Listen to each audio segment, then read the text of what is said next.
we decided to go across the country and find the most resilient entrepreneurs who strive to continue to succeed and disrupt in every industry that they are in. So welcome to the Disruptor Network. Bob's a National Basketball Hall of Famer. He has 26 state championships. I think that's still the number. You coached at St. Anthony's for, I believe, 45 years. Correct. You know, you're obviously a legend in this game, and now your two sons are kind of following in that tradition. And I'm sure we're going to go through some questions with myself and Omer, and I'll open it up to some more people after that. Just keep it many people.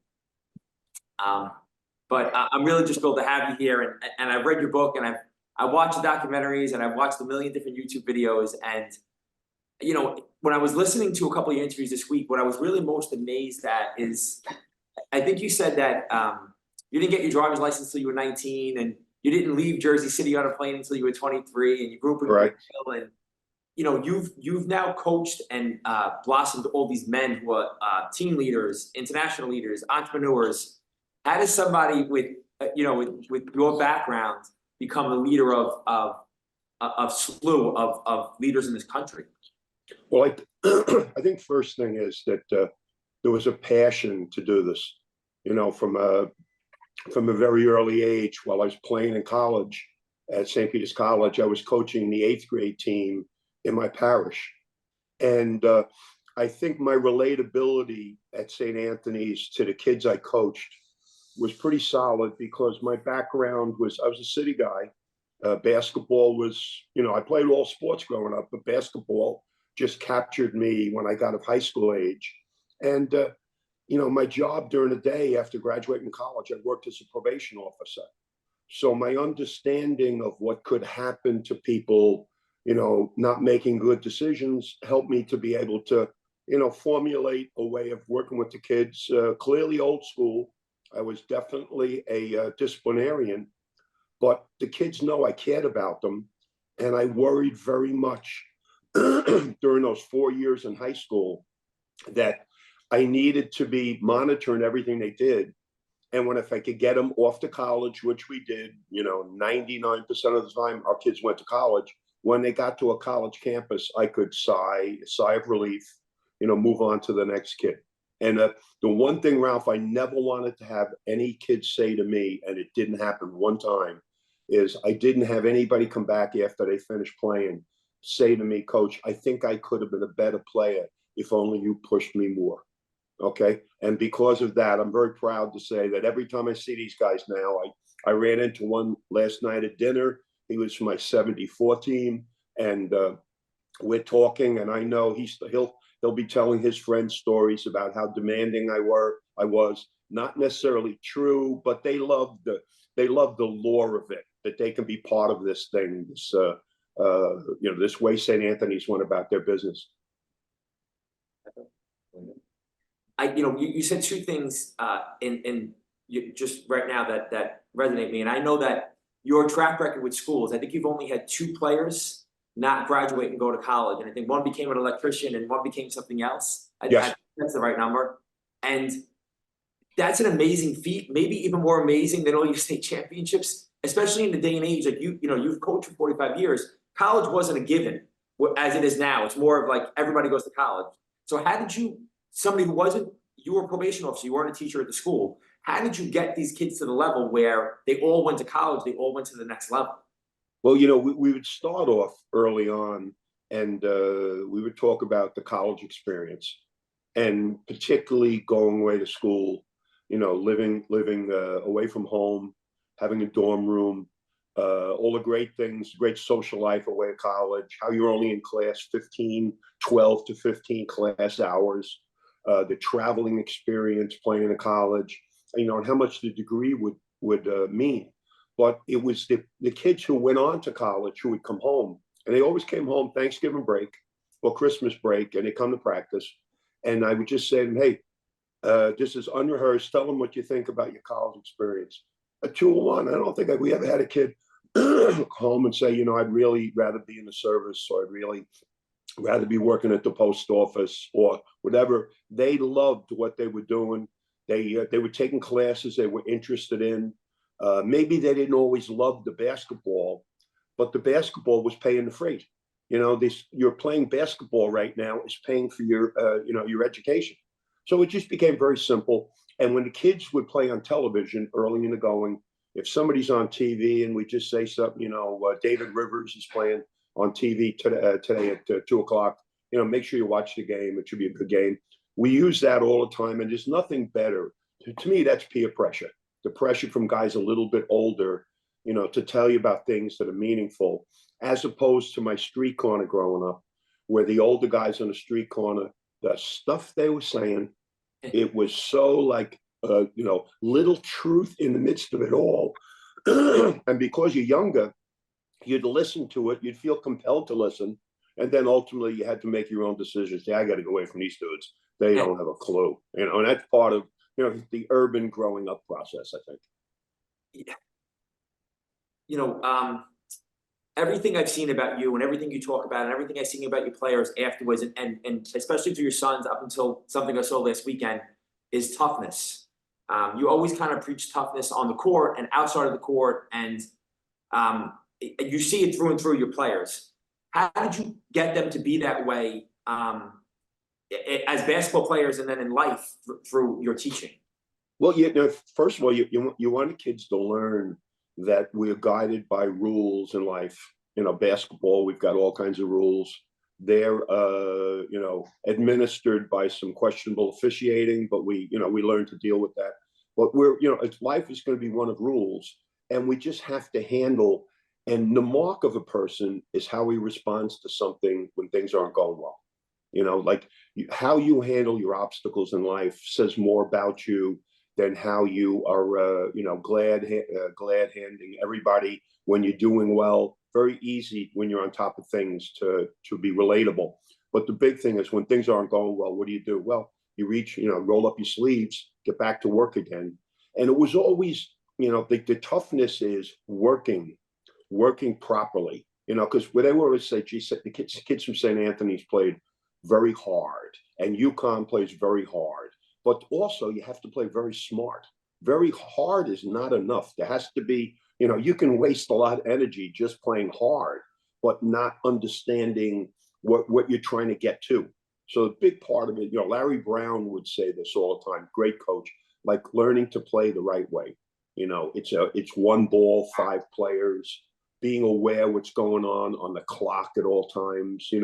Rarely would you see us shoot a shot with like 10 seconds left in the quarter, a bad shot, and then the other team would get the ball back to end the quarter.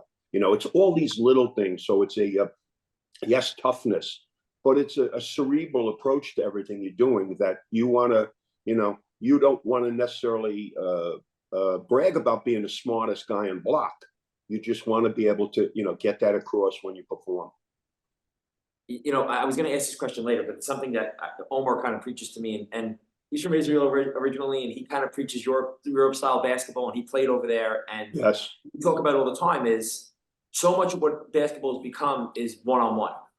And you kind of saw Adam Silver talking about it this weekend at the NBA All-Star Game and how they're trying to change youth sports. And how do you suggest to the coaches on here or the leaders that are on here, how do you teach that sharing the ball is the right way when everything has become so one-on-one?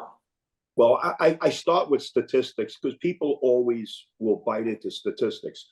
But statistics would show that shots that you get when you play, you're going to get 70 to 80% of your shots are going to come off a pass. So kids practice 70 to 80% of their shots, they practice off the dribble. So they've got to do things so that they can simulate what's going to happen in a game. And a good team will get probably, recent games that UConn has played, and I'll give them as an example. They've had over 20 assists in a game and a little bit over 30 field goals. And one game recently, they had 25 assists on low 30s field goal. The pass is the most important part of the game of basketball. When the ball, you can take the fastest player in the history of basketball, put them on the baseline, and take somebody, and you can roll the ball from one end of the court quicker than he can run. But the ball, in order to make your team difficult to guard, your best player has got to be able to pass, and everyone has got to be able to make the next pass to someone who has a better shot than they have. You know, they call it now the one more pass, or I have it, but if I make one more pass, the next guy has a better pass than I do. When kids penetrate, when I penetrate, do I get in a gap? And when I get in the gap, do I draw people to me? When I'm in that gap, am I aware that I need to be under control? And, you know, using jump stops is the way to attack defense because I'm under control. If I have a clear lane to the basket, maybe it's 2 bounces that get all the way to the rim, but you're far better served driving the ball, stopping under control, because you knew the dribble created an opportunity for someone else. That's a great answer. We're gonna preach that. You know, I heard you always say, you know, obviously I'm sure a question you've answered 1,000 times, and I'll try to answer it ask it in a different way, but you never left St. Anthony's, you never left Jersey City, even though you're in the Basketball Hall of Fame, and I'm sure you were offered a million jobs to get out of there. Now you see your sons kind of at the college level, and they're doing it at a very, obviously what you were teaching in a very good way. You know, was it ever a thought from you of what could have been or what was, or did you FOMO with that? I think, Ralph, the way you led off with me getting my license at 19 and flying it the first time on my honeymoon at 23 would lend you to believe that there wasn't going to be a dramatic move in my life. Okay. And having grown up, my father was a police officer here in Jersey City. My mom was a nurse. Having a pension was a very important thing, that you were working towards something where you got older, there was going to be something that you're going to have. So when we looked at this, and we talked about this numerous times, it was always this thing of, well, this is good. And we're sure about this. And there's such an uncertainty to this move. And honestly, I didn't want to leave St. Anthony's, take a job. Maybe it didn't work out, and not be able to come back to St. Anthony's, as crazy as that may seem, because I absolutely I was in the right place. I had kids that love basketball. They listened to me. I don't know that they had a choice, but they listened to me. And, you know, I was able to guide, and that's a powerful thing. And that's probably can't be weighed in, you know, in dollars and cents. You said something that triggered something in me. My dad's around the same age. He was an educator. He was a teacher and a principal and a professor. And growing up, my whole thought process was like, oh, I have to go work for a company and work there for 30 years. That's kind of the way, like same thought process. Yeah, and I broke free of it eventually because I was kind of forced to. But your sons, how did you get them to break out of the mold, right? Like, 'cause they both kind of broke the mold, right? They're all, one son's in Arizona, one, like, how did you get them? How did they break the mold of that? Well, I think the situation occurs in most households. The older they get, the less they want to listen to you. So any of my advice along the way, though I will say both of them, when they finished college, when they finished both playing, Bobby at the NBA level, Danny in college, they worked with me for 1 year and then moved on to doing something else in coaching. So maybe that year they enjoyed being around it again. And you know, I think the high school game is so much fun to be around, but they had experienced so much more than I had, which you want for your children. You know, played at St. Peter's College. You know, I'm a recreation gym guy in Jersey City. They both went away to school, you know, had a chance to travel with basketball. So they had already had the world had been opened up to them way more than it had been opened up to me. I heard you answer this recently in reference to your sons, but you said something that made me feel better as a coach and as a parent. And you said that before every single game, you were nervous. For 45 years, you were nervous before every single game. And that made me feel better about what I was doing. But I've also said that, heard you say that even for practice, every single practice, you had a written plan. You never walked into anything. And you talk to the coaches that are on here or the leaders that are on here about how important preparation is. Yeah, I mean, you're nervous before a game because you want to do well. You're not nervous. I was never nervous about what my team's performance was going to be, but I was nervous about just the game itself. I thought they were always going to do the things we had worked on. And, you know, John Wooden, you know, preparation meets opportunity. So the way we would practice, you know, and every practice from the time I started coaching, because I was fortunate enough to spend 5 years first as the freshman and JV coach at St. Anthony's. And then I became the varsity coach. So in essence, I was there for 50 years. And what I learned over the course of the time, because I was a lifelong learner, I would go to clinics all the time. I worked a 5-star basketball camp up in Pennsylvania for the first 10 years that I coached. And it's funny, the man up there, Howard Garfinkel, called me up and he said, we'd love for you to come up and work camp and bring some of your players. Now, we had just won consecutive state championships. So I thought I was John Wooden. So I get up to the camp and it's UB Brown, it's Mike Fratello, a tremendous amount of coaches are up there working. And I realized when I got there, I didn't know anything. And I was going to do something about this. So I learned, I worked the stations, I watched everybody, I asked questions.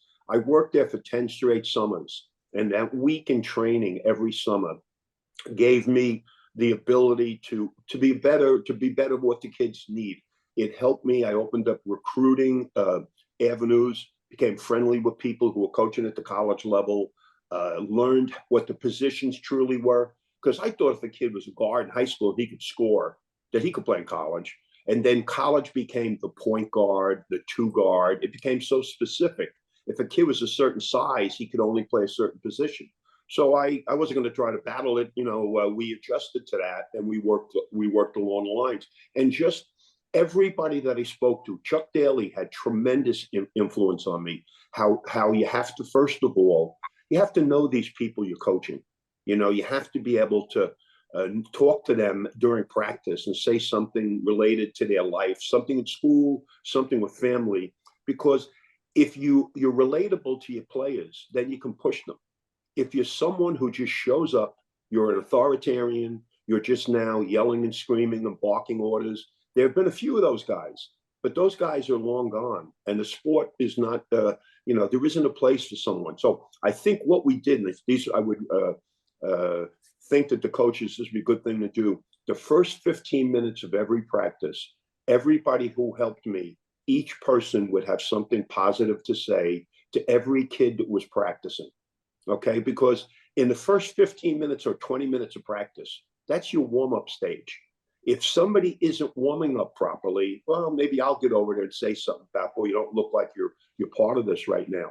But we would set the stage by being positive. We would have a meeting before practice for 30 seconds, positive, what we want to get done today, talk about perhaps what that next game is, the drills that we're going to use today to get us ready for the next opponent. And then at the end of practice, we get everybody together again, 30 seconds, and we would leave. Every day was written out. I would recommend to the coaches that you don't deviate from the plan and don't do things for too long. I've gone to college practices where the college coach would work on pick and roll defense for 30 minutes consecutively. And then he'd have a shooting drill after this. Nobody even wanted to shoot. They wanted to lay down and take a nap after playing pick and roll defense for 30 minutes. So what you do is you rotate your drills during the day anywhere from 4 to 8 minutes, nothing more than that. At the end of the day, if you feel a need to work against press offense or things, you extend that last bit of time, and maybe the end of the day might be 15 minutes, but no more than that. You resist the temptation to scrimmage. You drill all day. 2/3 of the practice was drills. The last third was team related. We did things coming up for a game, but every practice was to get better, number one. And then number two could be potentially prepare for an opponent. But it was always to get better first. And the day before the game, lighter, shorter. If you're practicing long the day before the game, bad sign. You're kind of telling your team, we're not ready. We got to go longer today. So our practice was always 2 hours, crisp, built-in water breaks. We weren't stopping during the day. We had water bottles ready. When a kid is not in a drill, he'd grab his drink.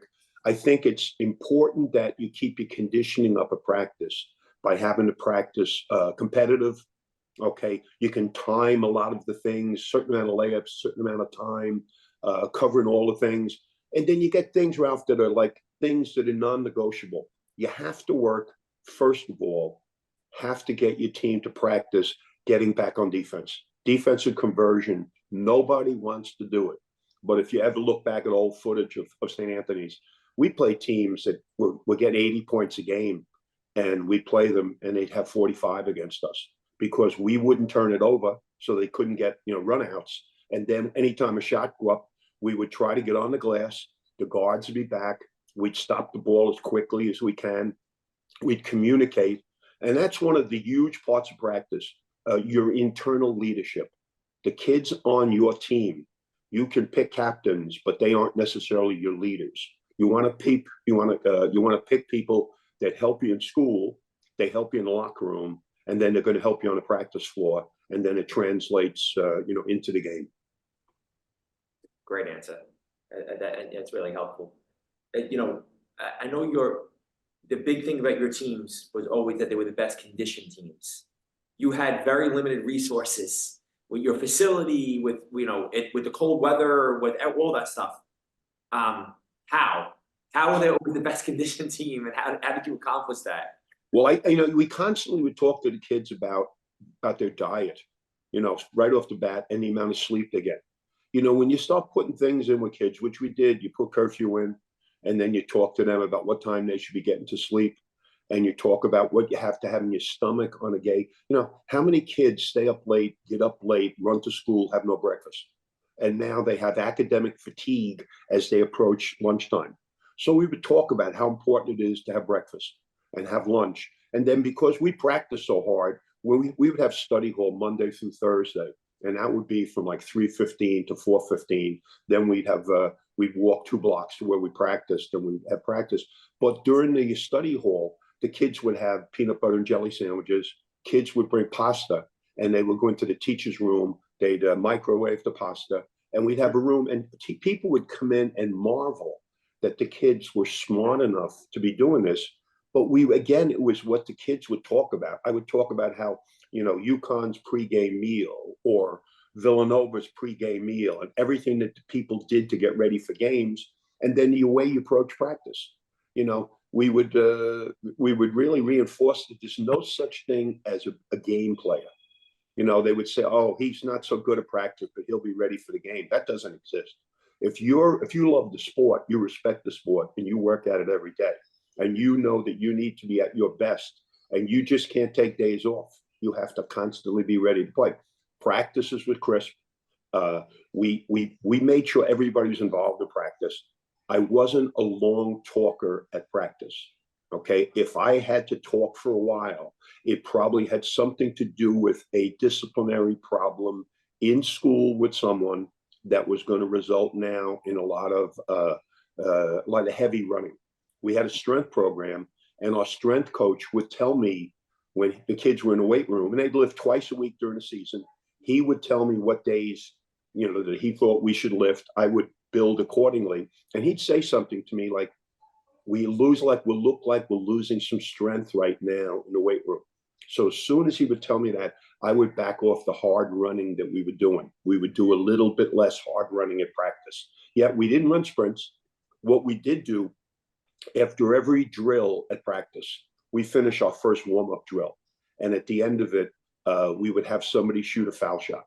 And the foul shot's called a validation. You would validate the drill by shooting the foul shot. If you make it, we move on. If you miss it, we line up on the baseline, and we might do 10 push-ups, or we might run the 8-second drill, which they hated, was baseline to baseline, back to the foul line.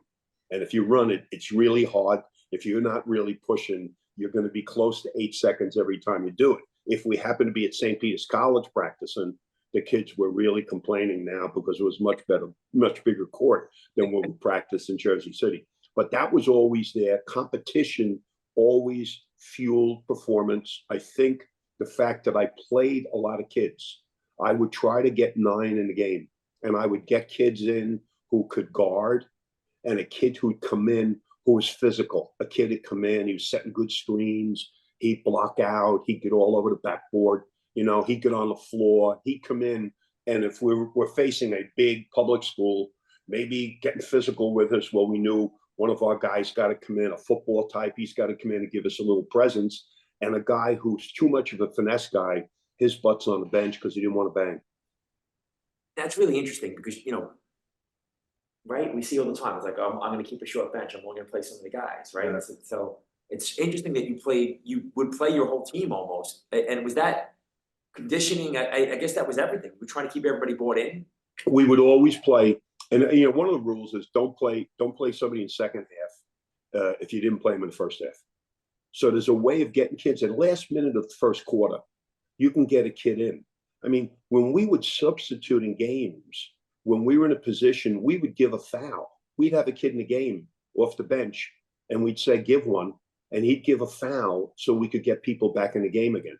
When we're not close to the 1-on-1, we would use the foul, and we tried to be as many slick things as we could do. We would want to try to incorporate those things, but it was always play hard, play smart, and play together. And the pass was how we expressed ourselves. So whether it's Bobby, all-time assist record, Kenny Wilson at Villanova, Jasper Walker at St. Peter's, David Rivers at Notre Dame, Javaris Hayes, Patterson kid, who had 1,000 assists in college. It was always the pass that set the tone for the way we played. You brought up your players, and your son Bobby was obviously, I guess he's the most accomplished player out of your program, probably, on a professional level. He's maybe the best college point guard of all time. What kind of, and I'm assuming it wasn't natural physical ability that made him that. So what made him into that differently than most kids? Like, how did he get there? Because, I look at some of the kids that we coach, and, maybe they don't have all the physical ability in the world, but, I don't think you have to have it to get to that level. So how did you get him there? Well, I think osmosis.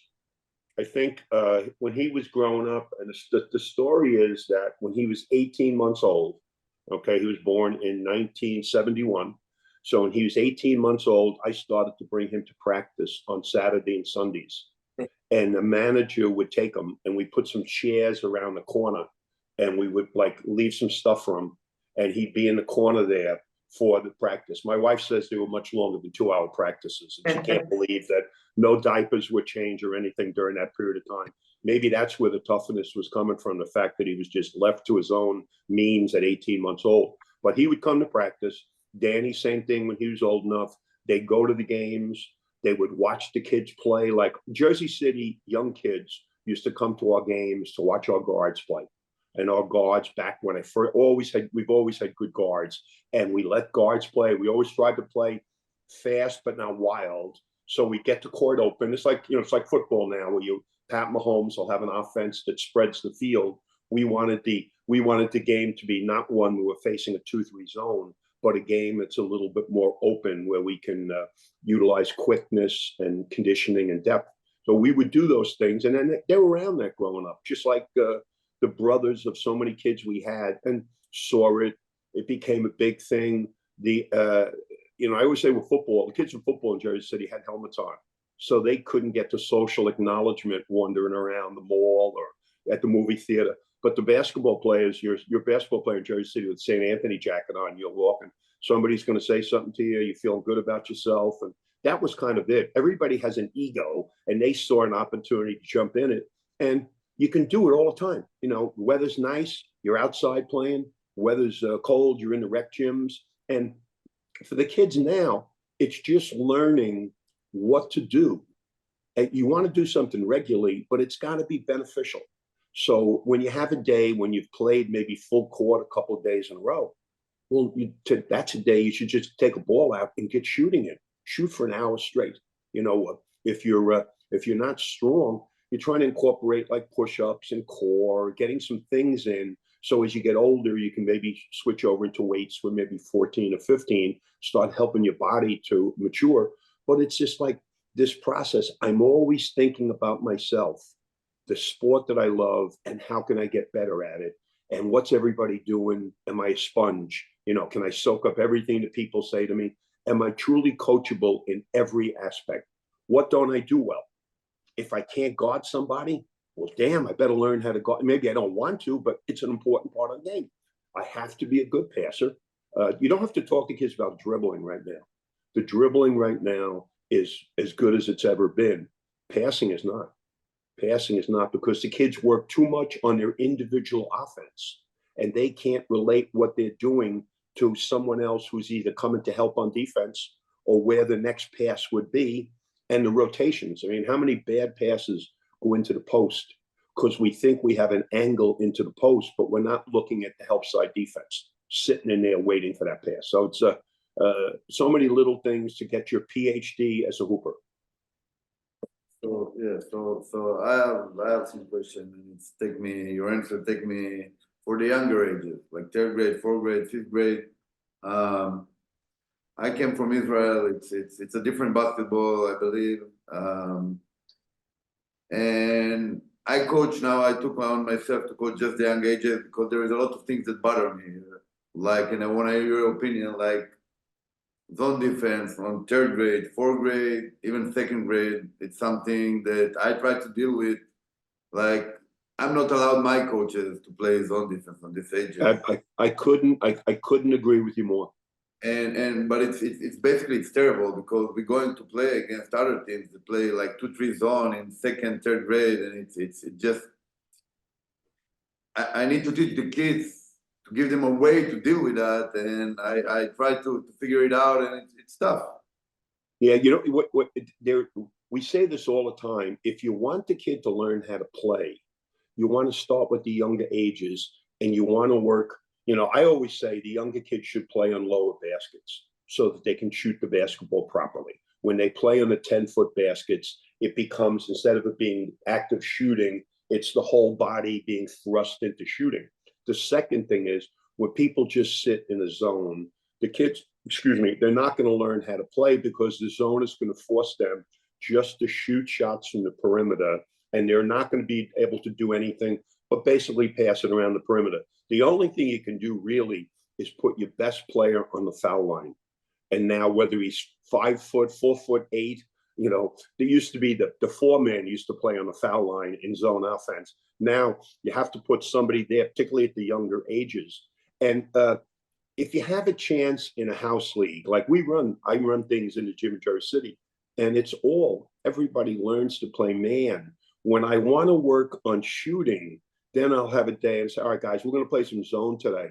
Not because we want to play zone, but we want to get you guys to get some live shooting against the zone today, because it's not something you want to get kids getting to high school being able to guard. I can use an example. I had a kid who grew up in my gym. His name is Jalen Sims, and he's a freshman at Bayonne High School, 14-year-old freshman. And he gets there, and he's the starting point guard for the Group 4 team and starts every game of the year. He's their best ball handler. He's their best passer. He is a solid player. And Ben Gamble, who's the coach there, played for me. And he kept marveling about how he can actually guard people. He can stay in front of people. So I said, but he plays in the gym all the time. And I always have older kids. So he's a freshman. He's played against kids that are sophomores and juniors for years in the gym. So he's used to playing against the older kids. And he has the good habits he's developed of being low in a stance, you know, keeping active hands, keeping a distance, not reaching, and learning that, you know, one of the things too is that you have to be in shape to play man-to-man defense. If you're not in shape to play man-to-man defense, now you're tired on offense, and now you can't shoot. So what you have to do is you've got to work at that to be in better shape so you can guard and then have the energy, to shoot. It's something, if you had like house leagues, if you're able to do something with the kids, it should be a uniform rule. And then if they play in things, you have to face zones. But we always say our Jersey City traveling teams, it's all man-to-man. So we reluctantly play against zone with our 7th and 8th graders. But I feel bad for these teams that play zone. We make shots, they come out of the zone, and it's a joke because we play 5 out. All the kids, 6'2", 8th grader, has been dribbling, passing, shooting like he's 5'2". So now when we play, you have these people are so uncomfortable playing out of the zone, playing man-to-man, and then we put an offense in where we've spread you and we're cutting and backdooring and dribble handoffs and all things that is become the European way of playing, which we have only recently adopted.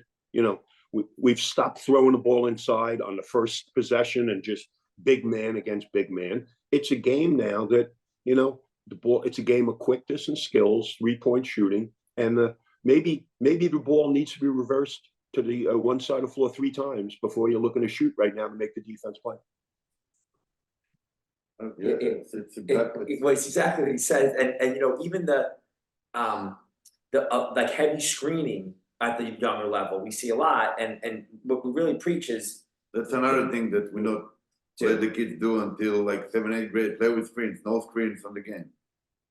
They learn to cut, to move the ball, but that's it, no screens. And I have the biggest problem is the parents basically, because it's a process. And That's why it looks good. That's why the city was always such a good place to coach, because it was the closest thing to an orphanage, which would be the best place to coach. you're right. You heard a lot of parents' involvement, right? Unfortunately, It's just, you know,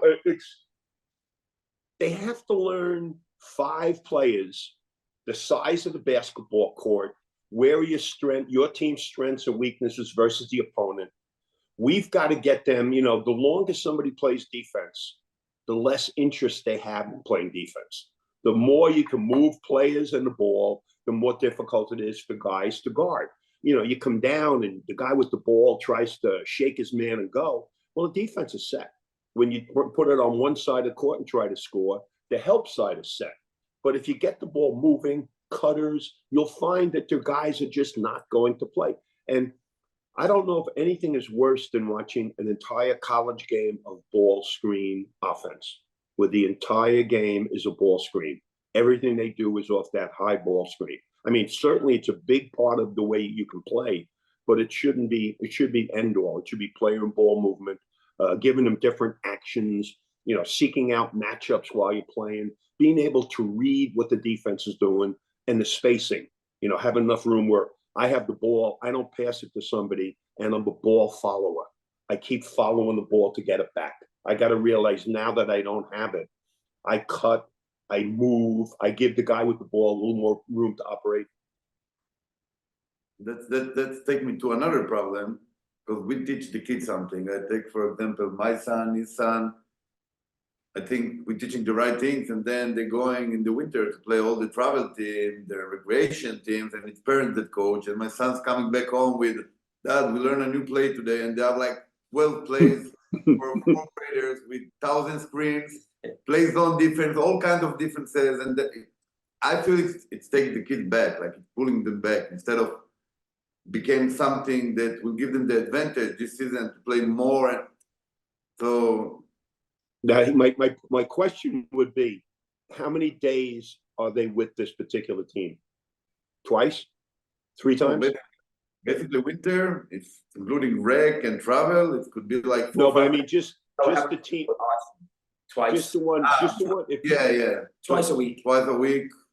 Yeah, because we tell our kids all the time. The kids come in the gym and they're coming from the high school. They're just coming in. Yesterday, I had kids just finishing freshman basketball here in Hudson County. The kids coming in the gym, and they're in terrible physical shape.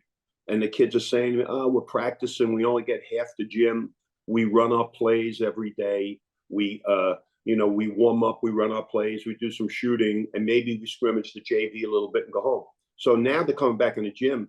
Their skill level has eroded. Like we're watching yesterday, and we're not strong weekend layups. We're not doing things sharply, because when you're in the structure, if the structure is 3 days during the week, well, those other days, you better break the chains of structure and get out and work on your game again. Because as soon as you leave that style to somebody else's style, you're going to be not prepared, because that may be the only way that that coach plays that way. The next level up, it's going to be a more skill-oriented game, and the kids are going to be lost because they got stuck in this system of running plays. And once you overplay a pass in a play, what happens to the young kids if you can't make the first pass? It's all over now. If you're not allowed to reverse the ball, they don't know to go backdoor, or they don't know to dribble a guy out. They don't do those things. So the plays are something that you can get away with to occupy your time at practice.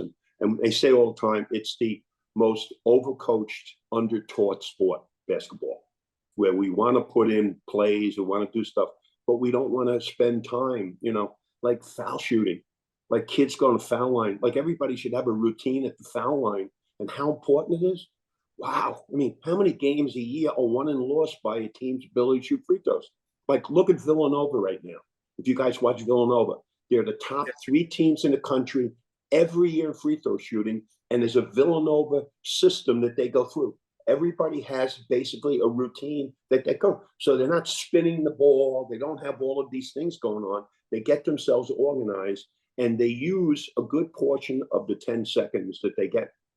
It's amazing to watch kids shoot free throws. Kids will shoot free throws in 3.5 seconds. You know, from the time they get it, they shot a foul shot in 3.5 seconds, and they've got 10 seconds to shoot.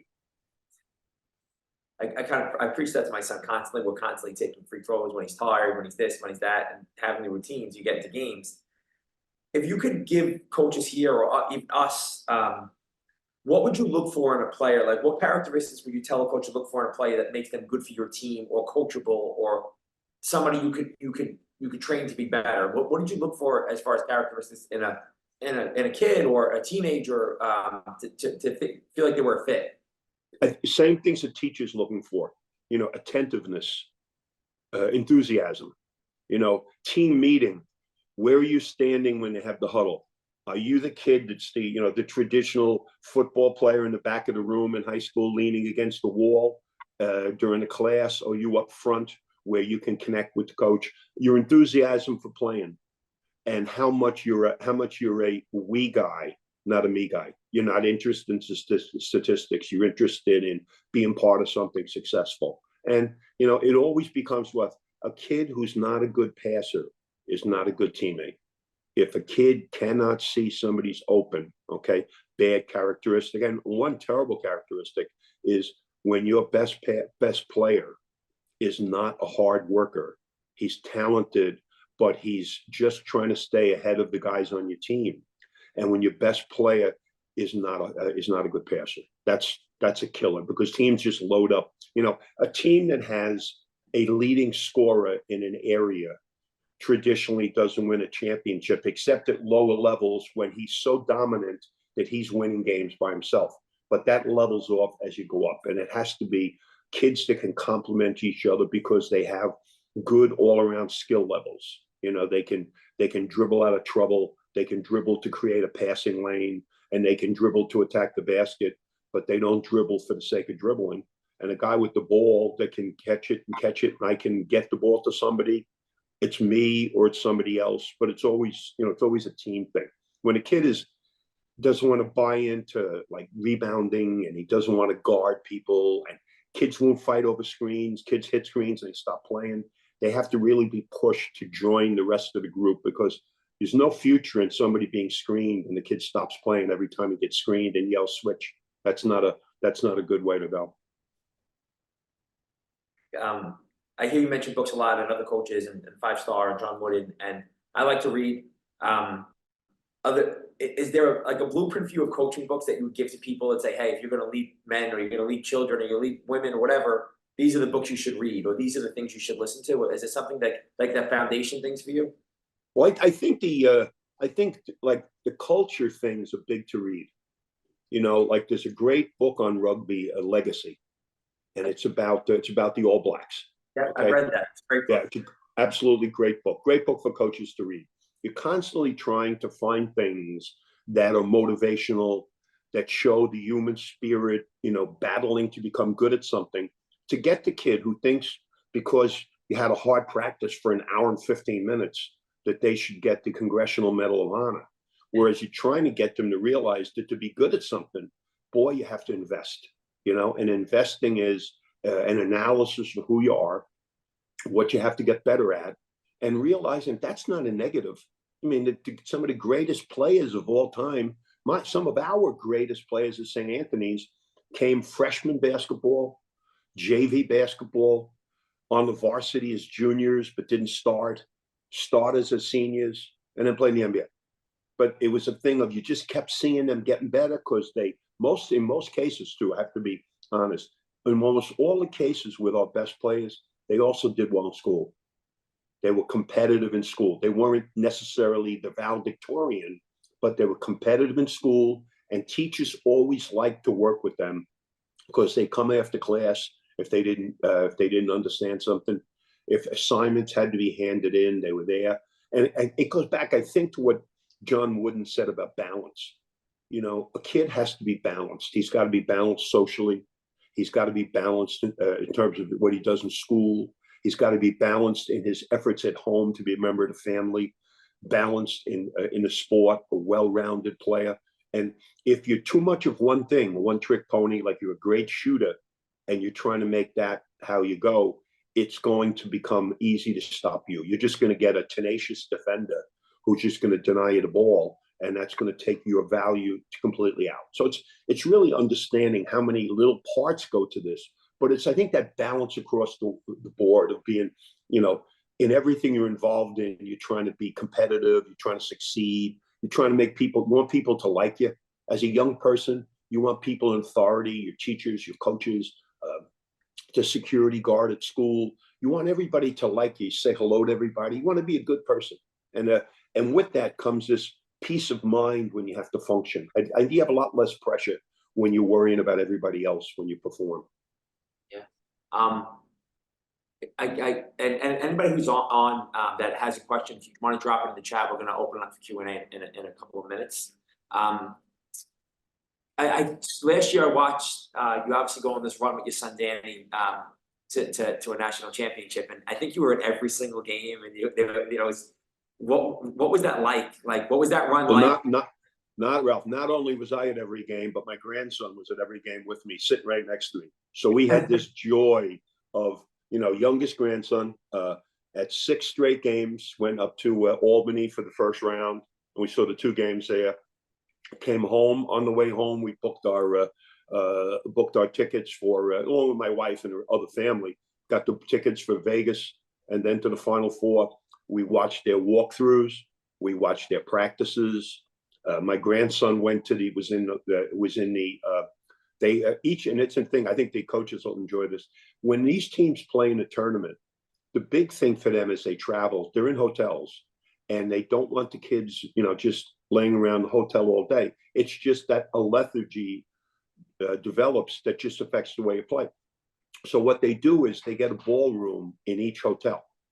They rent a ballroom, and in the ballroom, they put ping pong tables, they'll put a pool table, they'll put video games, they'll have dartboards, they'll have music playing, and the kids are welcome to go in there, have their meals there if they want, okay? And I think most of the time, family members are asked to, go in for a while, say hello, but stay the hell away from these guys. Let them focus on the job at hand. So we'd go on the bus, and we'd go watch them have a walkthrough in the morning. We'd stay, removed, and we'd sit there. We'd talk to people about the team. My grandson became such good friends with Jordan Hawkins, Klingon, Andre Jackson, just terrific guy. And it was so much fun because you're around these guys doing something that it's life-changing for everybody who's part of that. Everybody has been affected by that. If you look what I have in my hand right now, this is the ring.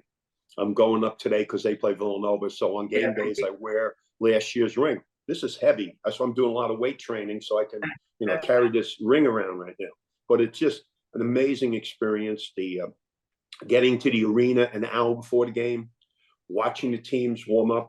I have gotten so many drills to use in my gym in Jersey City here with the kids from watching the teams pregame go through the routine, because pregame in college now, about an hour and a half before the game, has become a practice. And you watch them do all kinds of stuff before the game to get their plays ready. The old traditional come out and do some shooting back in the locker room, then 15-minute warm up and you play. It's gone. They do so much more than that now. It's well worth it. And I'd say that if you do it next year, if there's a local going to see like FDU or Seton Hall or St. Peter's or any of our local teams, get there, and you can be in there an hour before the game and watch what they do. It's strength guys out there. They do a lot of they do stretching, but not the old school stretching. It's a lot of stuff that's dynamic. They do a lot of ball handling skill stuff, all kinds of different shooting drills. They work post moves, a lot of stuff, creating shots off action.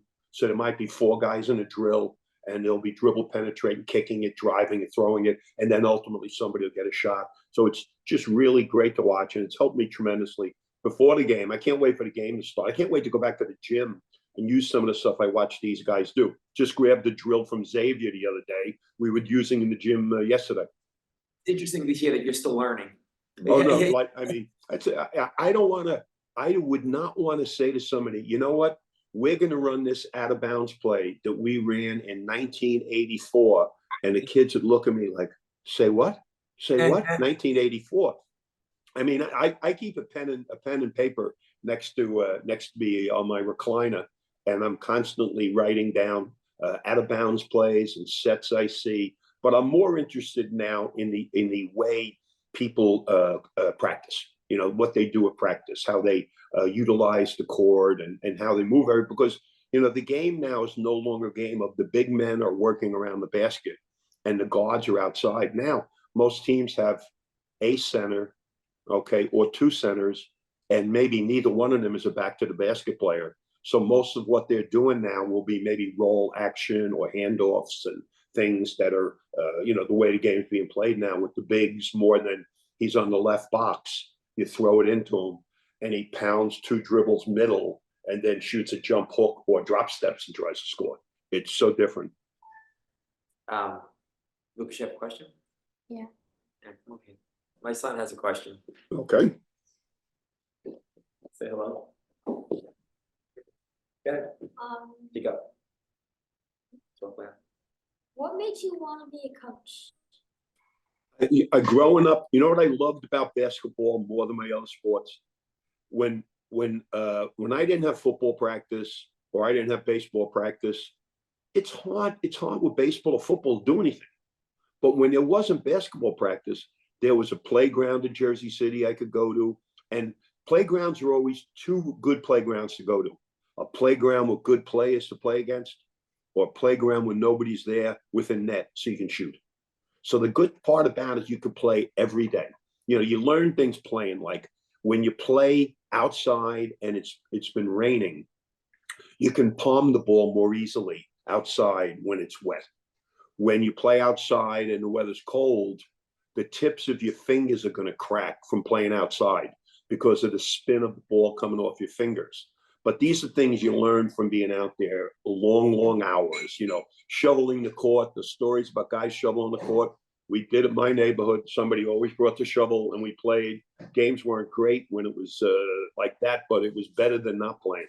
But it was great. You can watch it all the time. You can still do other things. Basketball player can still be a baseball player, soccer player, but it complements other sports. But it's something you can do all the time. I was always antsy. I wasn't one to sit in the house. I wanted to be out. And basketball seemed like I could always find somebody who was playing in Jersey City that, you know, was as wacky as I was, whatever time of the day it was. I got a question coming from the chat. From James? What's your theory formula for playing time in youth basketball? I think if you have a number of kids, I wouldn't want to have a number right now. There's a league down the Jersey Shore that plays 5 quarters, and they take the kids that are not part of that rotation. Okay, and the kids are not in the rotation. They play the 5th quarter.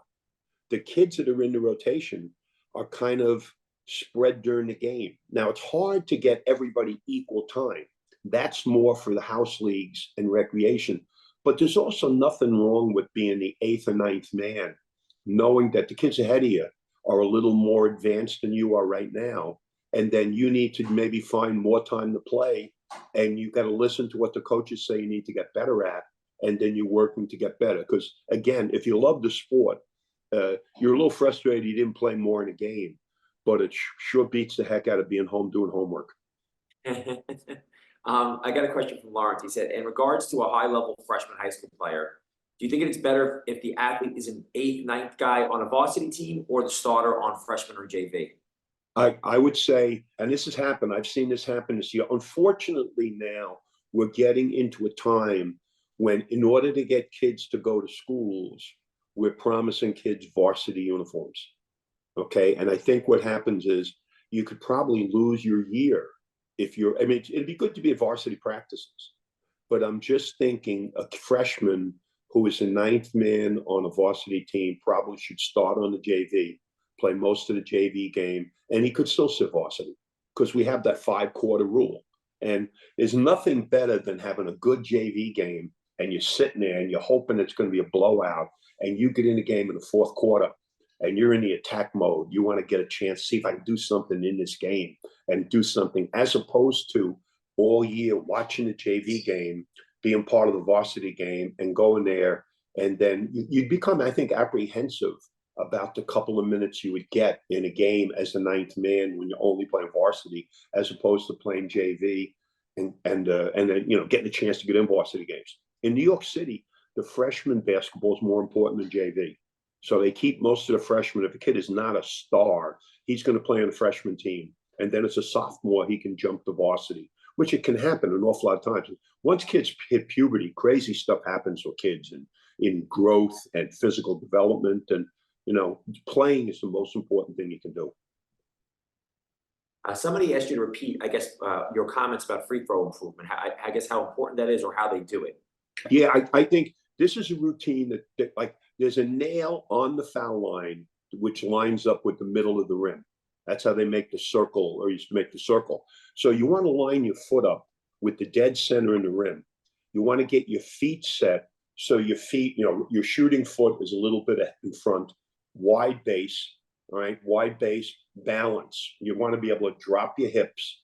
So now, and a big thing, and people don't emphasize this enough for free throw shooting, you want your heels to be down to start. So when I get my feet set on a foul shot, I want to line up with the rim. I want my other foot to be here, maybe a difference of 4 to 6 inches, but wide, weight balanced. If somebody was to push me in my chest, I wouldn't go in any direction. I'd be balanced. And now I line up. And we always had the kids line up now. When that foot is dead center, I want to take the ball and bounce it right in front of my shooting foot. Bounce it 2, 3 times. I like the kids to bounce it and bounce it, but keeping their head up. And even as they're bouncing it, and the ball is coming off their fingertips, just like the act of shooting. So the ball's got the backspin on the 3 dribbles. Now we go to the tuck. After the 3 dribbles, I bring it into the tuck shooting pocket, which is going to be anywhere from a little above the hip up into the chest area here. My fingers are pointed up towards the ceiling. All right, so my wrist is loaded. I don't want my wrist down because I don't want to bring it up. I have to load my wrist on the way up. So I have it loaded. I take a deep breath and I say to myself, relax, eyes on my target. And now I shoot my free throw. I want to leave. Now as I shoot my free throw, I go up, the heels come up off the floor and I'm up to my toes. My toes, the heel stays up until the ball hits the basket. Then I can drop the toes. I'd like my shoulders to have been a little bit in front of my feet so my shoulders don't go back and shoot that line drive. Now I turn and I lock my elbow, put my hand up here. My guide hand, which is on the side of the ball, stays in this position just like that. And I keep my eyes on the target. And what the coach can do with the kids is if it's good rotation on the foul shot, the ball's going to spin about 3.5 times. If the kid has as happens to all younger kids, my sons were guilty of this, when they're shooting, if they use the guide hand, the shooting hand's got to be in the middle of the ball. Index, middle finger last too often. But if my hand slides a little bit to the side, then the guide hand gets behind the ball too. And then I start to get this action. And I might thumb it with my guide hand. When I thumb with the guide hand, I get that knuckle, I get the crazy spin, the side spin or knuckleball spin. And now it takes a long time to break that. So that whole routine is a bunch of things. And probably as soon as you get tired or when you finish doing something, always just shoot a couple of free throws and constantly try to do that, because it's picking up, it's such an important weapon in basketball. And analytics in basketball is so stupid because they don't talk about how important it is drawing fouls. When you can draw fouls on the opponent, you can get a kid disqualified, or you can get yourself to a position where your great free throw shooters can keep attacking the other team. And if the kid's in the game with foul trouble, you either foul him out or he stops playing because he doesn't want to foul out, and you can exploit that. So it's hugely important. And try to figure out that, in the 10 seconds you shoot your free throw, you want to use 7 or 8 seconds every time. Yeah, you'll see kids who they'll shoot under 4 seconds. I have a question from Desmond. he said, from a player's perspective, how would you go about implementing a much more advanced style of play and overall basketball thinking to a group of guys who are led by a surface level, who aren't open to understanding the game beyond their point of view? So I guess from a player's perspective, if you're with a group of guys that's coaching, and they're just teaching basics and you want to implement something more advanced, how do you do that from a player's perspective? Yeah, that's, I mean, how does the player now try to get the coach to be a little more sophisticated? Yeah. I don't know what that one. That's a tough one. Tough question. Because the alienation that can be involved with I guess probably, I think on every staff there's an assistant coach that you get along with. Like it could be like, there's a guy I always had a young guard who was helping me with my guards, and that guy would be very relatable. Maybe he needs to talk about something along those lines. But unfortunately, in a lot of cases, coaches by nature are very conservative. Man, how long did it take football to start to throw the ball a little bit more? There's people still running the Delaware wing T, which is a misdirection running offensive football. And yet you watch the NFL right now, and like there's basically when somebody takes the snap behind the center, that's like, wow, look at this. They're going to do it. Actually, take a snap right now. Almost everything is shotgun spread. So I don't know. That's a tough one. I don't know how you can. I don't know, because you don't want to be the one that is accusing the coach of being you're not keeping up. And I don't know who could influence. If there's an influencer somewhere, suggestions about, I don't know, because when people, because I know this, when I've talked to coaches and I've suggested things with coaches will say to me, but I'm only comfortable with. And I would say, well, you got to get outside of your comfort zone, because this game, the way the game is played right now, if you can't shoot at the high school, late high school level, college level, at every level, you must have 3 shooters on the court. You can have a guy who can create shots for 3 shooters, but you can't have 2 non-shooters on the floor. Those guys just don't guard their men, and they're just in the way of running, good offense. That's a tough one. I'll say a prayer on that one for you all. Yeah, Coach Will asked, what would you say the first most important principle you emphasize to your players every single practice game? Every practice situation? Yeah, like what is the one principle that you try to basically instill in your players that you drill every single practice or game? And it's what we do this all the time. It's a simple thing. We set a standard. We're here today to get better. When we get ready for the state tournament, we're not making a schedule up so we'll get a high seed.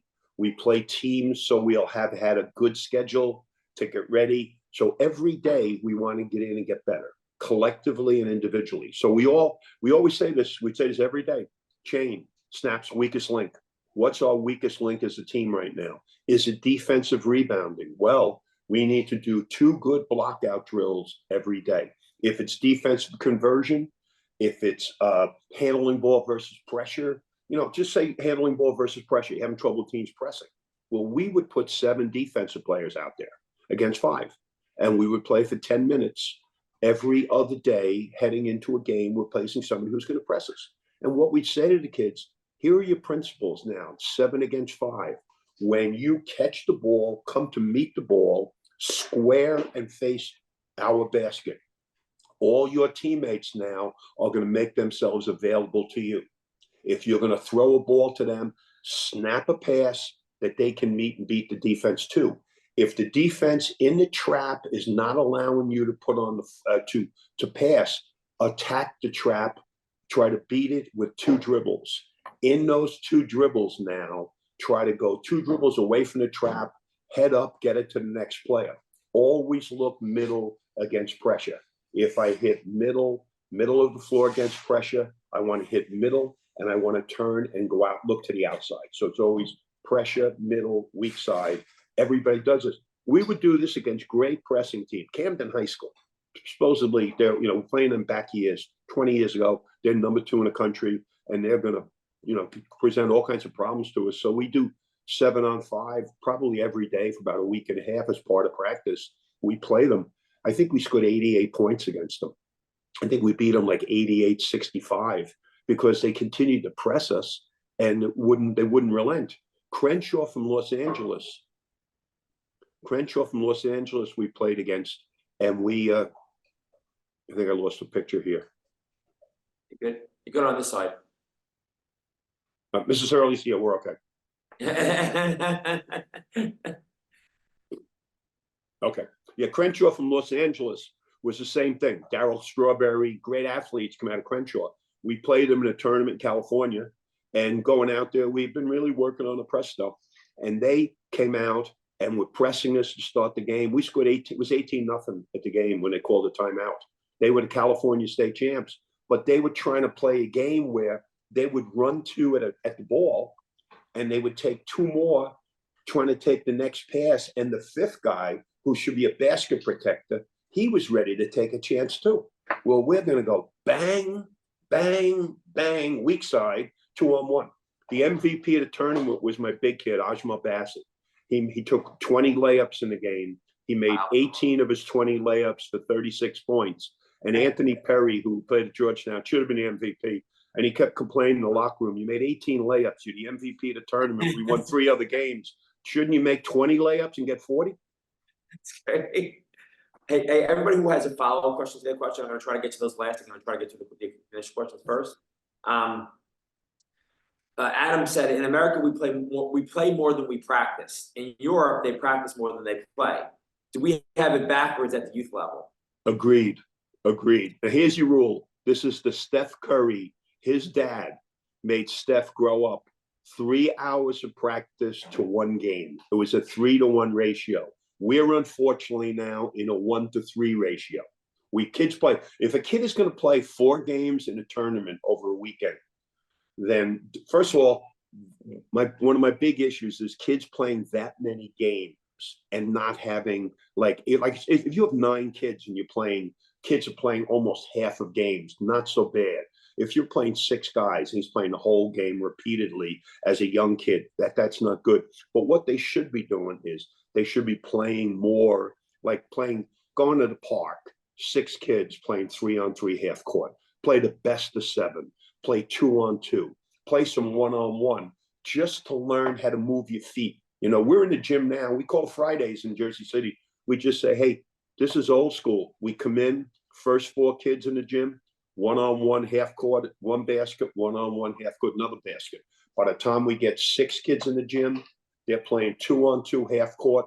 The other 2 are shooting, waiting to play. By the time we get like 9 kids, 3-on-3 half court, 3 guys down the other end. But what we do in half court, though, and I think this is very beneficial, we play the FIBA rules. We play with a 12-second clock. So if the 3 kids are waiting to play, the 3 kids waiting to play are the clock. So now they play every rebound. As soon as I get a defensive rebound, 12, 11, 10, they're counting down. Got to get out behind the 3-point line to continue to play. On a made field goal, right out of the net, 12, 11, 10. We decide a certain amount of points wins, like 2 points for threes, 1 point for shots inside the line, maybe 7 wins. You get fouled going to the basket, you can shoot a free throw, and they just play and play and play. Then we go full court, and we go full court first game, no dribble. Second game, 1 dribble. Next game, 2 dribbles, 3, 4, and then back to 0 again. The 0 games, they look like better basketball players. The first game yesterday, it looked like Indiana with Bob Knight when kids used to be coming off, moving without the ball, coming off screens, catching, shooting. It looked phenomenal. By the time it got to 3 dribbles, it stunk. It stunk because now kids thought that because they could dribble 3 times, that they should dribble 3 times. And not everybody should. The ball moves quicker than we can dribble. I know you like that. It's exactly the things we're doing. Yeah. It's what he preaches, and he preaches to me. He's ingraining it in my brain. The next I'll give you, Greg Popovich believes that our youth basketball starting at 9, that we should have a shot clock already to get the kids to learn to play faster. That the fact we don't have a shot clock allows the individual kid, because what's the biggest problem growing up? There's one kid who's a ball handler, and he dominates the handling of the basketball, and it just doesn't move. It just stays in 1 or 2 kids' hands. Not everybody touches it. I have as coaches, James asked this, as coaches, we reflect and ask ourselves, what can I do better? What is something that you have reflected on that you feel could have done better as a coach, or as a coach now? Well, I'd have some trouble now with with parents, very simply. I coached. I had a contract. The contract was just non-negotiable. It covered curfew, haircuts, jewelry, tattoos. If I thought something was amiss on my team, I would take everybody to a drug treatment place, and I'd have everybody urine tested. So my belief in these kids and wanting the best for them, in a lot of cases, I felt I needed to be the strong person in this relationship, because I found too many times the dad wanted to be the best friend of the kid. And the dads would say to me, could you talk to John about his grades? And I'd say, here, you talk to John about his grades. I'll talk to John about his hoops, and I'll also talk to John about his grades. And we would have situations where the kid would be like marginal student, and the dad would be taken to a gym to shoot for another hour at night. And one thing I really have with shooting, a problem with shooting, is if the kid has a problem in a shot, it could be the elbow out, it could be a little hitch where they kind of freeze it and it becomes a flat shot. The person who takes him out to shoot is only going to reinforce that mistake in their shot. We'd have kids who would really look good when they leave practice. They come back the next day, and one of the coaches would say, go ask him if he went to the gym with his father last night. And we said, did you go shoot with your father last night? And they'd smile and say, please tell him to be a father, leave you alone. Doesn't he want you to make shots? The hitch is back. We want it to be uniform in what we do. You That say sounds exactly somewhat the thing. familiar? Telling him all the time, You maybe, like, be his dad, don't be his coach. That's it. That's Yeah. what I'm doing with my son. Yeah. And I'm coached like 20 years, but I keep telling him, I'm not talking to my son. Let him be. You want to play soccer, go play soccer. You decide you want to play ball, that's fine. You want private, I will bring him another coach, not myself. But you notice if they ask you a question, you're excited to answer, but leave them the hell alone. Make them navigate these waters on their own. And I keep telling, unfortunately, this season was the first season ever I coached him because of logistic things. So, and I keep saying, this is the worst thing for me and the worst thing for him. That's It's hard to do that.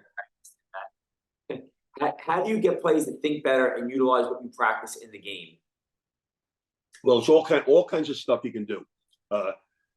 Taking kids to games, watching college games or high-level high school games, and making the kids watch the game, watch the player that plays their position.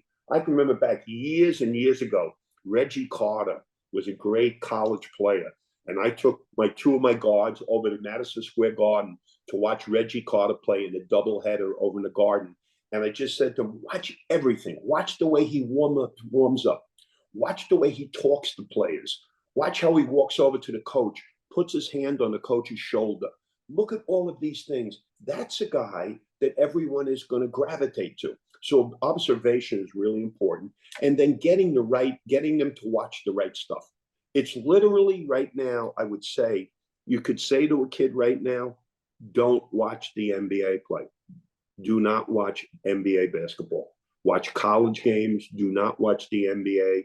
The NBA game right now, there just is 5 guys behind the line just whipping up shots. There is no, with the illegal defensive rules, it's not the way college game is played. The college game is just like the European game. European defense is so much more physical than the NBA defense. Once we start playing any FIBA tournaments, we have to have an adjustment period. These great athletes are used to any contact is a foul. It's not. Like the action around the basket, it's a game of contact. It's not collision, it's contact. And it's become such a finesse game that it's, you watch somebody take 16 threes in one game. And he's not Steph Curry. That makes no sense. What do you use to encourage teamwork besides telling them they have to sit on the bench? Like, how do you encourage a player to pass the ball and be more of a team player without saying, if you don't do it, I'm going to put you on the bench? Yeah, I just think everybody thinks that they're, like it's your team is a wheel and everybody's a spoke in the wheel. And when we win, we all share in victory. And the harder I work, the greater my role can be. But in a lot of cases, I had kids at St. Anthony's were totally fine with being a seventh or eighth man because they knew that the kids that they were playing ahead of, they were better than. The kids who were playing ahead of them were better than them. The competition in drills at practice. I think players know if they're competing against people every day and you're not, and kids are in drills, they're very dominant. You know where you fit in. Maybe your parent doesn't always know. They're not a practice. But a player knows where he fits in. If the team is successful, fine. The problem is when a team is not winning. Everybody now has opinions about how we can change this. And it's usually changed with little things. As I said, the things that win games are get back on defense and stop the ball. Don't allow dribble penetration. Whoever's with the ball, whether you have to bring a second defender to keep the guy from penetrating or whether you turn him, just the standard thing growing up. Somebody's a right-handed dribbler, push him in, make him go left, see how he is with the ball in his weak hand. Every shot, getting kids to learn how to put their hands up and contest shots. The NBA shoots over 50% unguarded shots. They shoot 38% when they're challenged. So get your hands up and contend a shot. Rebound with five guys. And then the last skill I talked about since the very beginning, your team is going to be effective if your team can pass. Whatever the other opponent does against you, when you keep the ball, you've narrowed, particularly in all youth sports and all high school basketball in Jersey, no shot clock. If we were up 10 points with 4 minutes left in a game in New Jersey, I don't know if we lost more than a game in 25 years with a 10-point lead because we would get into an intelligent game where we had 5 people handling the basketball. If you're overplaying, we're starting to make back cuts. We would always say, all right, we're green. We're in a delay game. We're green. That means we're in delay. We spread you. If you take any chances, we're going to look to score. If we're in red, we're in delay. We're running the clock. Now we're only going to take layups.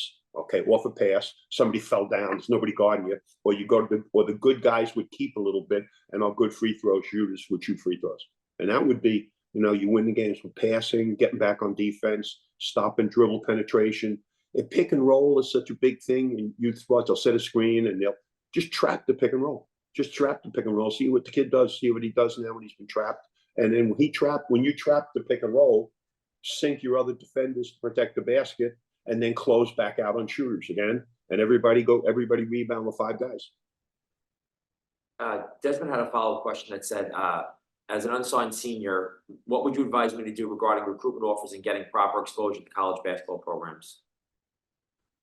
Yeah, unfortunately now, the time we're in now, you're playing as many, you play as many showcases you can play. I think Eddie Butler has a showcase after the season where he has, coaches come in for unsigned players. But the game of college recruiting has changed now, and it's portal first. And then after portal, it's junior college. And then it's re-recruit your own players. And then after you re-recruit, then they start to look at young players. Because I talk to my son Danny regularly about young players I hear about here in Jersey. And he says, yeah, we'll get them on the list. He said, but we're really not looking at underclassmen. And that's kind of the way it's gone up. It's a shame, but until they do something with this change here now, you got to find something, probably find something that matches what you want academically with college. And then, you can start off in a prep school or a junior college or a Division III school, and you can play your way up. And that's what they're doing. Kids from Division II all over the country are starting on Division I teams now because the portal has changed this dramatically. So the idea is really to get college experience. They want to see college experience from these kids first. Absolutely. They just think that's what they call now. They're not speculating on their bet. They're betting on something now that has college numbers already. So like you look at these one and done kids, all these college kids that are freshmen, not many of them are considered the top players in the country. The players in all of these schools, the Tyler Kolicks and the kids that are veteran players, 22, 23 years old, they're fully developed basketball players. A lot of the younger guys right now are just trying to find their way. So it's really hard. You just got to work your butt off, find a place where you know you can play, and play, and then see if while you're playing you're better than the competition. Then see if you can take that next step. Because if you play college basketball, you're going to enjoy the experience. Obviously you'd like to play at the scholarship level, but it's the opportunity to play. It's something that's going to it's going to continue to be. You have the same joy you had being in high school. We're going to get a few more questions in. I'm going to let Bob get off to UConn because I know you have a long drive ahead of you. So I have 3 more questions. A lot of these kids get on the court and the first thing they do is shoot threes or the practice or shoot around. Do you have a specific age where you feel you should allow a team to shoot 3-point shots in a game? Yeah, I think first of all, the way you warm up is you start around the basket and you do form shooting first. If Steph Curry can start around the basket, put the ball in one hand and be just shooting one-handed shots to start, and then you'll see he'll work on his form around the basket. Then he'll start shooting floaters with both hands. He'll work on floaters. Then they'll gradually move out. And then after he's been out there for an hour and a half, he's shooting from the tunnel. And he's shooting out of the tunnel and, he's doing all those things. But you have to look at what the person does. Steph Curry makes 500 shots a day at a season. And I think on game days, he makes 250 shots on game day. So it's 500 shots a day, 250. And then and I think he was a junior in high school, and his father made him stop playing.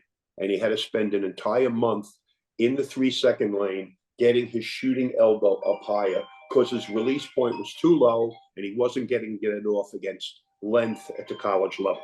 So I think what you wind up doing is you got to work your way out. The best way to know where your range is, you start in front of the basket 5 feet. You make a shot, you take a step back, shoot a shot from 7 feet. Make that shot, you move back to 9 feet. Miss it, you go back to 5 feet. You'll find that there's a spot you consistently make your shot from. Most kids, if they're grammar school age right now, it's at 17 feet is where they can make their shot. When they go past 17, the shot changes. They start to have to incorporate more body. The body drops. They try to get everything behind it. So in essence, you're practicing 2 different shots now. They got to keep doing that. The way you do it, you got to get stronger. Kids got to get their legs stronger. They got to get their wrists stronger. Doing push-ups is a terrific thing for young kids. Also getting, which is really good for the wrists, is getting a weight and a string and tying a string on the weight and get a piece of wood and tie it and do the wrist rolls where you roll it up and you roll it down. Really good for your wrist because a good shooter has great fingers and wrist. This is the action. It's not palm and it's not arm. It's a nice touch, soft release and and smooth rotation. So to get it, everybody wants to shoot a 3, but it's even at the college and pro level, not everybody should. But unfortunately, almost everybody's whipping them up now. Nice. James asked, what are your thoughts on NIL? A mess. We could have given Ed O'Bannon years ago. Ed O'Bannon wanted money for his likeness on a video game, and Ed also wanted. He wanted some money from the Ed O'Bannon jerseys that were being sold in the UCLA bookstore. Okay, we didn't decide to put money in a trust for him until he finished playing. We didn't have any of those things in place, so we battled it. And how did that turn out? Now it is an absolute mess. I think the Supreme Court ruled yesterday that the NIL is here to stay and there's no version of it that's going to be changed. So we are just looking at something that I know with Danny's going to recruit a player and he will not talk to him about the NIL. He'll only talk to him about his school. If the kid comes to the school, then he can go to the NIL office and find out what would be available to a UConn basketball player. That's not the way it's going, though. That's not. Somebody just told me that. I just found out that somebody who that's going to play in the McDonald's All-American game has representation, and they're going to get $200,000 because part of their contract was if they get that, they would get $200,000 for playing the McDonald's All-American game. That's what we are. That's bad. That's bad. This is actually a good question to end with, so I'll end with this. I think this is good. How do you encourage teamwork? I think it's all about winning. It's all about championships. It's all about it's about the perfect game you play where you have 4 or 5 people in double figures. The ball moves. Defense is a fist. Everybody's together. Offensively, the ball moves. The defense just seems like they can't control what you're doing. Everybody contributes. The locker room after it, everybody's excited, and it's a championship effort.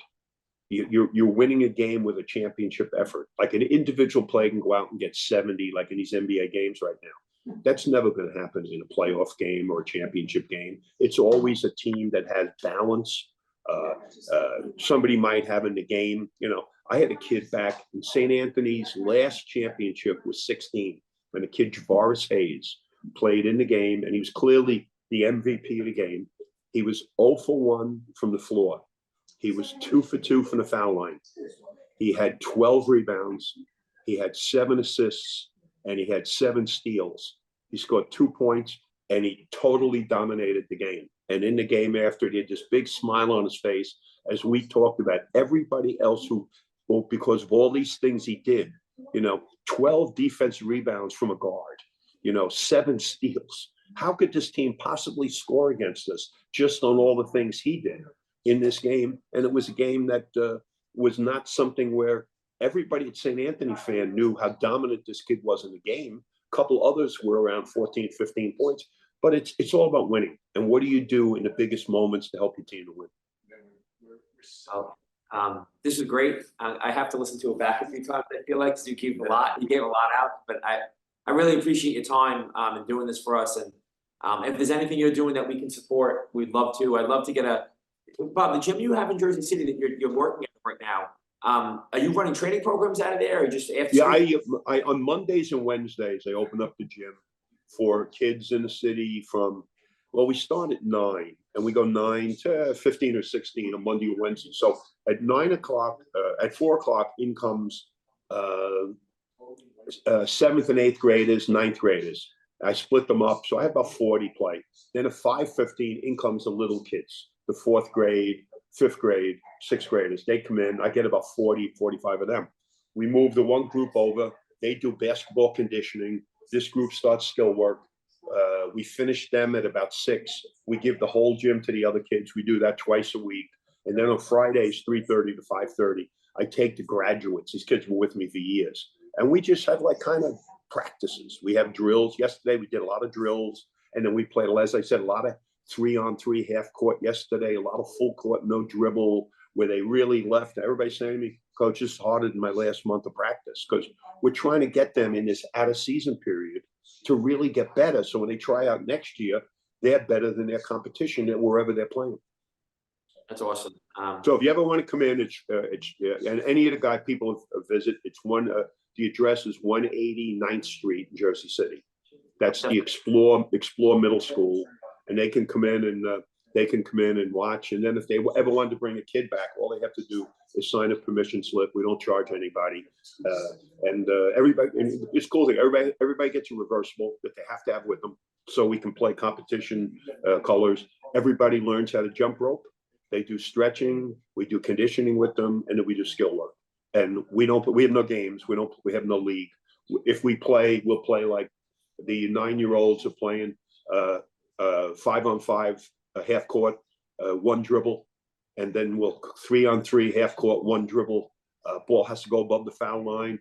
With the other kids, 12-second clock. With the younger ones, we can't go 12-second clock yet because they'd be just turning and throwing hook shots up at the basket as the time was running out. But we love it. We love it. It's kept me in it. And as I said, there'll be Xavier drills. There'll be UConn drills. We'll mix everything in there that I see as I bounce around. That's awesome. We're close by. We're in Bergen County right now, so we'll definitely be by. And just call me to make sure because we rent the gym. So just call me to make sure we're there on a given day. Again, I really appreciate your time. This was awesome, and good luck today. I know it's a big game after this week, so it's good luck with the game today. Have a good drive, have a safe drive, and we appreciate your time. Okay. Great talking to you guys today. Thank you, Bob. Thank you. Take care.